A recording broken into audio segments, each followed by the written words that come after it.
Nous allons étudier le Daf Pezaïn dans Masechet Nedarim et nous reprenons à la dernière ligne du Daf Pe Vav Amud Bet. On rappelle rapidement ce que la Mishnah avait dit précédemment. On avait vu qu'un homme, lorsque sa femme ou sa fille avait fait un Neder, qu'il l'avait annulé dans la journée.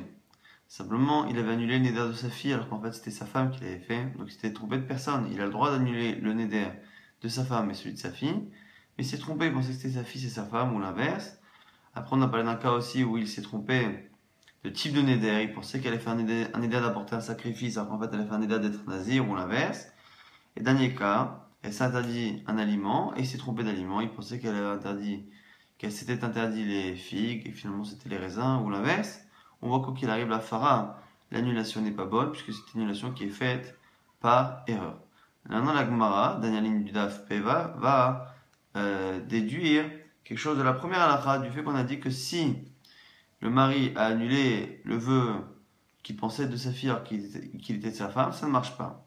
Comment la Gemara pense qu'on l'apprend? Du pasuk Yani Ota, Ve'im Beyom Shemo Aisha. Ici, la Torah nous dit le jour où son mari l'entend, Yani Ota, il s'oppose à elle, Yani Ota, il la contredit, il s'oppose à elle. Alors ici, la Gemara pense que comme le mot à elle est en trop, il s'oppose, il contredit. Bon, on sait très bien qu'il l'a contredit elle, parce que c'est elle qui s'est engagée. La Gemara pense que c'est peut-être à cause justement de ce mot ota qui s'oppose à elle. Eh bien, c'est ce justement mot ota qui vient nous apprendre qu'il faut qu'il sache exactement qui a fait Neder et que si il pensait que c'était sa fille alors que c'est sa femme ou l'inverse, ça ne marche pas. Donc le mémoire dit Yani ota dav kahu.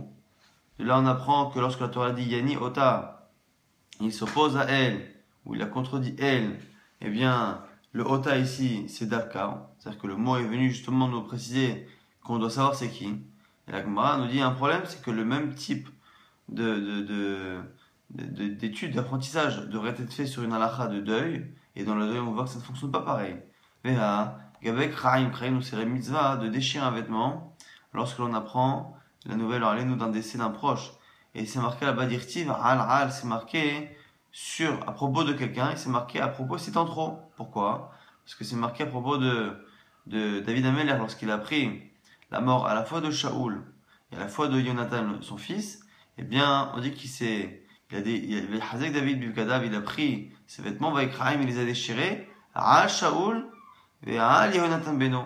Il a déchiré ses vêtements à propos de Shaoul et à propos de Jonathan. On aurait dû dire à propos de Shaoul et Jonathan. Pourquoi à propos de Shaoul et à propos de Jonathan? On aurait dû dire normalement, selon la logique qu'on utilise ici dans Nedarim, on aurait dû dire que voilà, si on a dit à chaque fois sur un tel, à propos d'un tel, c'est venu justement nous apprendre que normalement, le deuil sur un n'est pas pareil que le deuil sur l'autre pas pareil que l'un. Si on pensait faire sur l'un et que finalement c'était l'autre, ça ne marcherait pas. Et pourtant, on voit que non, Vetania, il y a une braïta qui dit clairement, Amrolo, Metavi Vekara, Harkaf Nimtsa Beno, Yatzedekria, celui à qui on a annoncé la mort de son père, qui déchire son vêtement et qui après on lui annonce que finalement ce n'est pas son père qui est mort mais c'est son fils, eh bien la mitzvah de Kriya, de déchirer les vêtements qu'il a fait pour son père est valable, même si finalement il l'a fait par erreur. Il l'a fait en pensant qu'il était par rapport à son père, il était par rapport à son fils. Donc finalement la Gemara ne comprend pas. Ne comprend pas pourquoi dans Nedarim, finalement ça ne marche pas si on a annulé le vœu en pensant que c'était l'une alors que c'était l'autre, alors que dans le cas de la mitzvah de déchirer à propos de la nouvelle que l'on apprend par rapport à quelqu'un, eh bien on voit que le fait d'avoir déchiré pour l'un, eh bien marche même si finalement c'était l'autre qui est décédé. Et la Gemara ne comprend pas parce que dans les deux versets, on aurait pu faire le même type d'étude. Si on dit que c'est Yani Ota, c'est le mot Ota qui est marqué dans les Narim, eh bien on a le même dans la mitzvah de Kriya de déchirer ses vêtements pour le deuil, marqué Al Shaoul, à propos de Shaoul, vers Ali Nazam Beno. La Gemara va donner deux réponses pour justifier la différence qu'il y a entre ces deux enseignements. Première réponse, Amre Lokasha, Habistam, Vehabem Faresh. La Gemara dit non, en fait, il n'y a pas de marloquette, simplement les deux enseignements que l'on a chez nous dans le Narim et là-bas, la Braïta dans le Kriya, dans le deuil, eh bien c'est pas pareil. Une fois c'est Bistam, une fois c'est Memfaresh. Ça dépend si on lui a expliqué la chose et ça dépend si c'est lui qui l'a déduit. C'est-à-dire, dans le cas où la personne finalement a déchiré son vêtement par erreur et que finalement la mitzvah a été faite quoi qu'il arrive, c'est parce qu'on lui a rien dit. On lui a dit, tu sais, tu as perdu un proche là-bas dans la maison qui s'est effondrée ou dans l'incendie. Et donc c'est lui qui a déduit tout seul que c'était son père. Donc il a déchiré son vêtement pour son père, il n'a pas déchiré de manière certaine, il l'a déchiré en pensant que c'était son père.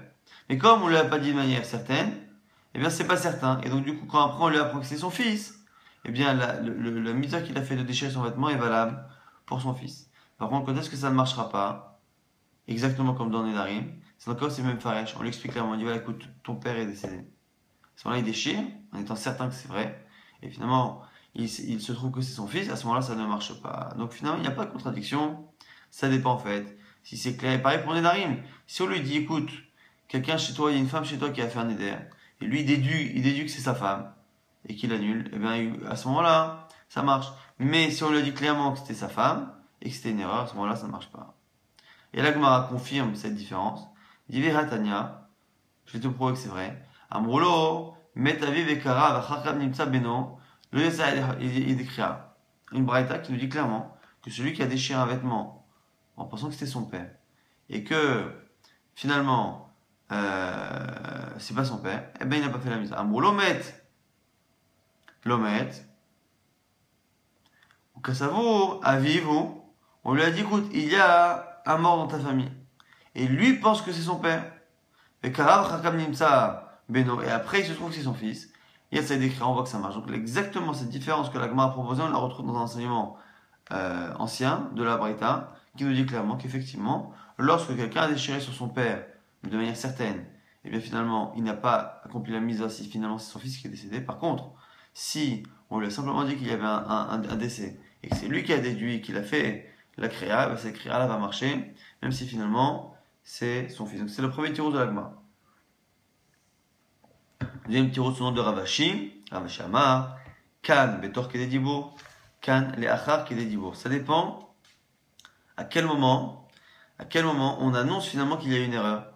Est-ce que l'annonce qu'il y a une erreur est faite immédiatement, ce qu'on appelle tor kededibour, le temps même de parler, le temps de dire Shalom alecha Rabbi, 3 mots, Shalom alecha Rabbi, de dire bonjour à son maître. Et si c'est dans ce temps-là, donc la personne a, donc l'exemple qu'on a donné finalement, c'est la personne qui a déchiré sur son père.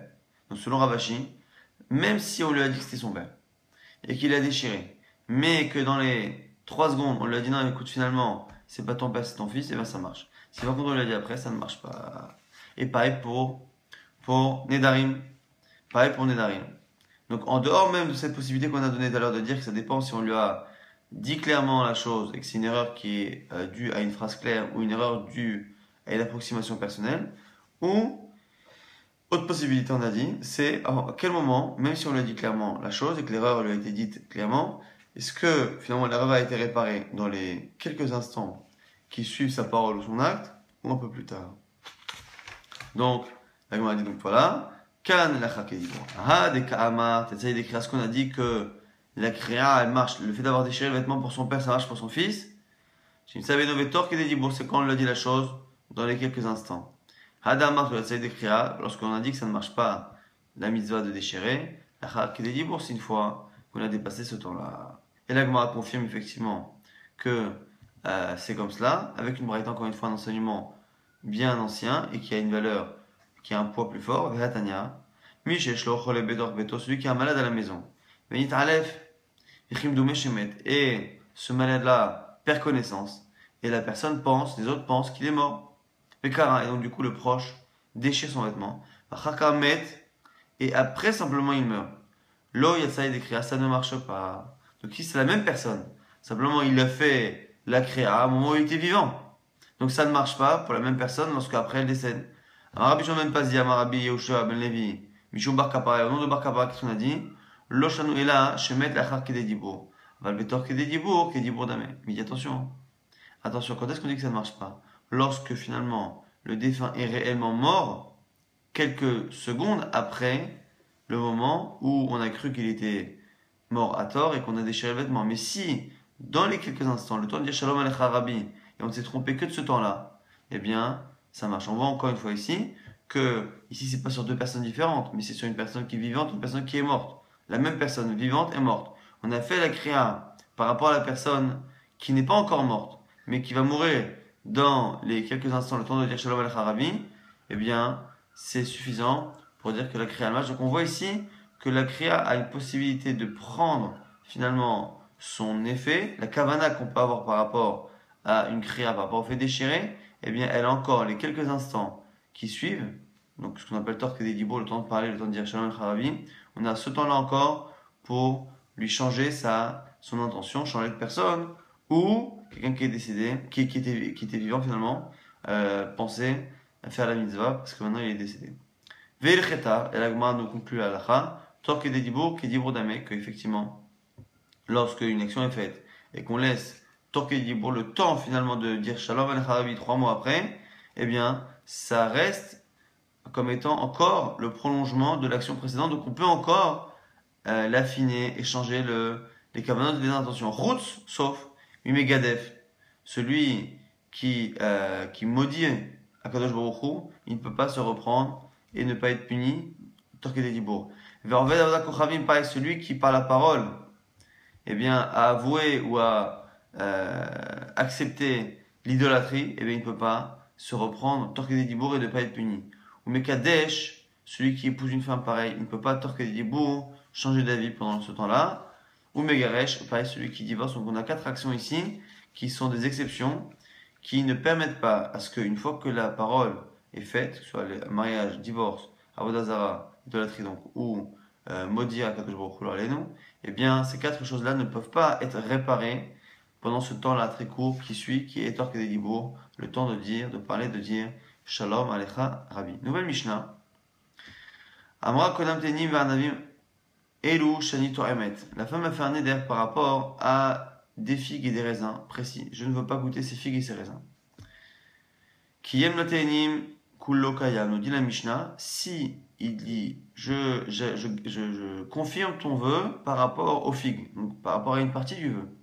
Qu'est-ce que nous dit ici la Mishnah?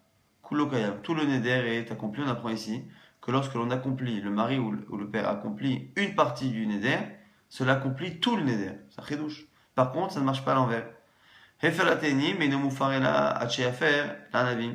Si par contre, il n'annule qu'une partie du neder, eh bien, aucune partie du neder n'est annulée. Rien n'est annulé, sauf s'il annule tout. Donc finalement, on voit qu'une petite confirmation confirme tout, et une petite annulation n'annule même pas cette partie-là, n'annule rien du tout. Très bien. Amrakonam te'ena zo, shani to'emet va'nava zo shani to'emet, par contre, si elle a dit, je fais neder konam de cette figue, que je ne la consomme pas, et de ne pas consommer ce raisin, le fait d'avoir séparé la phrase en deux, c'est comme si elle avait fait 2 vœux. Donc finalement, quoi qu'il arrive, quand elle a fait le kiyum, la confirmation ou l'annulation d'une partie, cela ne confirmera ou n'annulera que cette partie, et ça n'aura pas finalement de possibilité comme ce qu'on a vu précédemment, lorsqu'il a par contre un seul neder, une partie du neder, lorsqu'elle est confirmée, confirme tout, lorsqu'elle est annulée, n'est pas annulée, parce que c'est qu'une partie du neder. En tout cas, la Gemara apprend de notre Mishnah que finalement, lorsque l'on fait un kiyum, lorsque l'on confirme un neder, eh bien, on n'a pas besoin de le confirmer en entier, il suffit de confirmer une partie pour que tout le reste le soit. La Gemara tout de suite objecte et nous dit Manemat Nitin, c'est qui la Mishnah alors chez nous qui pense ça, qu'on peut finalement accomplir, confirmer tout un vœu par une partie? C'est qui? C'est Rabbi Shmuel, Détania, une braïta qui dit au nom de Rabbi Shmuel Isha Yekimenu. Isha Yeferenu, lorsque le Torah nous dit que le mari peut confirmer et annuler, il dit Isha Yekimenu. Il va le confirmer. Et la Gemara aurait préféré que l'on dise Yekayem, que le mari va Etmekayem, va confirmer le neder. Comme c'est marqué Yekimenu, c'est comme si on avait dit Yekim, Yekayem, Mimenu. Il confirme Mimenu une partie du neder. Parmi lui, une partie de lui. Et à ce moment-là, on apprendrait de là que même si on confirme une partie du neder, tout le neder est confirmé. Donc, Amra, Konam Tenim, Vanamim, Elo, Shani Toremet, Dekem le Tenim, Kullo Kayam, et donc Rabbi Ishmael nous dit clairement ce qui a marqué chez nous dans la Mishnah, que si il ne confirme qu'une partie du neder, ça marche justement à cause de Yekimenu. Par contre, Efela Tenim, et non Moufa, Ashafar Flanavim, dit Rabbi Ishmael. Mais par contre, dans Isha Yeferenu, lorsqu'on dit que le mari Yeferenu, il va être méfer, eh bien, il n'y a pas ce limoud là qui nous dit que Yefer Mimenu. Alors, Rabbi Akiva, justement, on n'est pas d'accord. Il dit, Rabbi Akiva Omer, Are Omer, Isha Ekimenu, Isha Yeferenu, Ma Ekimenu Mimenu, Af Yeferenu Mimenu. Il dit, mais je comprends pas. Yeferenu, Yekimenu, ça fonctionne de la même manière. Si tu dis que lorsque on dit Yekimenu, c'est-à-dire qu'il peut n'avoir à confirmer qu'une partie du Neder. Moi aussi, je dirais la même chose pour l'annulation. Yeferenu, Yefer Mimenu, il peut annuler qu'une partie du Neder et tout est annulé. Pourquoi tu dis que ça marche différemment? Rabbi Hashmel, il dit non, Mirtiv Yefer Mimenu. Il dit non. Le sens de Yeferenu n'est pas une expression qui est lourde et qui nécessite un limoud de Yefer Mimenu. Yekimenu, on dit Yekayem, Yekayem, Yekimenu, Yekayem Mimenu. Mais pas Yeferenu. Donc ça ne marche pas comme ça. Rabbi Akiva dit ok, ça ne marche pas comme ça, mais les deux sont à côté. Donc il y a une sorte de Hekesh. Rabbi Akiva, Makish Afara Lakama, il dit les deux sont à côté, donc je vais faire un Hekesh. Ma Akama Mimenu, Afafara Mimenu. Puisque le premier Akama, c'est Yekayem Mimenu, il suffit d'être Mekayem Mimenu qu'une partie, et bien même la suite, même si dans les mots ça ne se lit pas comme ça, et bien il y a fait un Mimenu, je dirais la même chose, pareil la Fara, il suffit d'annuler une partie. Donc on a ici. Donc l'enquête, Rabbi Shmuel Rabbi Akiva, tout le monde est d'accord que Yekayem, le fait de confirmer, on ne confirme qu'une partie, ça suffit. Maintenant, tout le monde est d'accord aussi que dans les mots, techniquement, par rapport à l'annulation, ça ne fonctionne pas pareil. La question, c'est que, est-ce que parce que c'est à côté, finalement, on fait le même mécanisme des deux côtés. Et donc, selon Rabbi Akiva, on va appliquer la halakha de la confirmation à l'annulation. Maintenant, Rabbi Chia, Amar Rabbi Chia, Baraba Amar Rabbi Yochanan, Rabbi Yochanan, Zodiv Rabbi Shmuel vers Rabbi Akiva, ça c'était Rabbi Shmuel Rabbi Akiva, mais un troisième avis c'est Chachamim, Chachamim Mourim, Makish Akama Lafara, Ma'afara, Mashe Efer, El Afakama, Mashe Kiyem, qui est troisième avis, qui dit finalement ni l'un ni l'autre. C'est-à-dire que moi je pense que on fait un Hekesh, c'est-à-dire qu'on fait ressembler les deux cas, simplement c'est l'inverse. C'est de Afara que je vais apprendre à Akama. Et l'Afara, ce qui est annulé, pas plus, pas moins, et même pareil dans Akama. Donc on a trois avis finalement. On a Rabbi Akiva et Rabbi Shmuel qui pensent que finalement il suffit d'annuler une partie. On a après une marloquette. Est-ce que c'est aussi le cas dans l'annulation? Selon Rabbi Akiva, oui, selon Rabbi Shmuel, non. Et Ramim qui pense complètement autre chose et qui pense que quoi qu'il arrive, ce que l'on annule est annulé, ce que l'on confirme est confirmé, ni plus ni moins dans les deux cas. On a dit dans la Mishnah, Amra konam teena shani to'emet vanama shani to'emet. On a dit que si la femme elle a fait par contre le neder, elle dit je fais le neder de ne pas consommer ça et de ne pas consommer ça, la séparer en deux. On a dit c'était deux nedarim. Amar Rava, Rava a dit matniti, la Mishnah c'est qui? C'est Rabbi Shimon. Il dit pourquoi? Amar Hachomar Shua, lechol echad ve'echad. On a dit dans Shua justement quelqu'un qui jure par rapport à quelqu'un, donc quelqu'un qui réclame de l'argent et on lui réclame, plusieurs personnes lui réclament. Et lorsqu'il jure qu'il ne doit pas, s'il dit je jure que je ne dois pas à personne, eh bien, et qu'il a menti, eh bien, il n'apportera qu'un seul korban. Parce que même s'il a menti par rapport à plusieurs personnes, on considère que c'est un seul serment. Si par contre il a dit je jure que je ne dois pas à un tel, je jure que je ne dois pas à un tel, je jure que je ne dois pas à un tel, évidemment qu'ici il y a plusieurs serments, et donc s'il y a plusieurs mensonges, il doit rapporter plusieurs sacrifices. Et on voit ici que c'est chez nous pareil. Chez nous, on voit que le fait d'avoir dit je m'engage à ne pas manger des dattes, des figues, ainsi de suite, c'est un seul neder.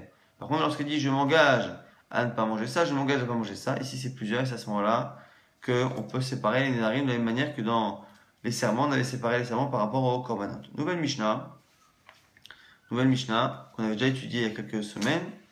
Un homme qui dit Yodeani sheyesh nedarim, qu'il a annulé le vœu, il savait qu'il y avait des nedarim le jour où il a parlé. Aval ni yodea sheyesh miferin, mais je ne savais pas que je pouvais annuler. Eh bien, il y a à faire, il pourra annuler plus tard. Ce n'est pas le jour où il a entendu neder qui va compter, mais le jour où il va apprendre que l'on peut annuler. Par contre, Yodeani sheyesh miferin aval ni yodea sheze neder. Par contre, s'il savait qu'on peut annuler le neder, il a entendu le neder, il sait qu'on peut l'annuler, mais il ne sait pas que c'est un neder qui fait partie de ce qu'on peut annuler. Rabbi Meir Omer, le Yafer, Rabbi Meir dit ça ne marche pas, il ne peut plus annuler. Rabbi Omrim, Yafer, selon Chachamim, il peut